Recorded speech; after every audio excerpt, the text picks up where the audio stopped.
ராகுல் காந்தி க்ளோஸ் சர்க்கிளில் இருக்கக்கூடிய மாணிக்கம் தாகூர்,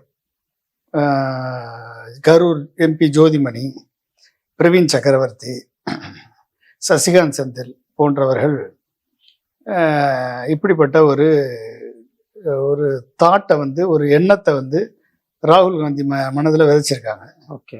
அதனால அவர்கள் குரல்கள் தொடர்ந்து ஒலித்து கொண்டிருக்கிறது. மேலிடம் கூப்பிட்டு டெல்லியில் வச்சு ஒரு மீட்டிங் போட்டு தமிழ்நாட்டு பிரதிநிதிகளெல்லாம் சந்தித்து இனிமேல் யாரும் கூட்டணியை பற்றி பேசக்கூடாது என்று சொன்ன பிறகும் மாணிக்கம் தாக்கூர் தொடர்ந்து பேசிக்கொண்டு வருகிறார். கரூர் எம்பி தொடர்ந்து பேசுகிறார்.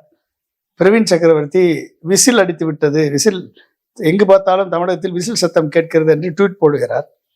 அப்ப ஒரு நெரேட்டிவ் இவர்களுக்கு கொடுக்கப்பட்டிருக்கிறதா என்று சந்தேகம் வருகிறது. ஒரு சைடு ராகுல் காந்தி சொடேங்கர், அவர் தான் மேலிட பிரதிநிதி, தமிழகத்தை பார்க்கக்கூடிய மேலிட பிரதிநிதி, அவரை அழைத்து அவரை அனுப்பி 2 முறை திரு மு க ஸ்டாலின் அவர்களை சந்தித்து இந்த கூட்டணியை உறுதிப்படுத்தி இருக்கிறார்கள். எவ்வளவு சீட்டு என்ன என்பதை பற்றி பேச வேண்டும். இதற்கிடையில் ஆட்சியில் பங்கு, அதிகாரத்தில் பங்கு வேண்டும் என்ற குரல் ஒலிக்கிறது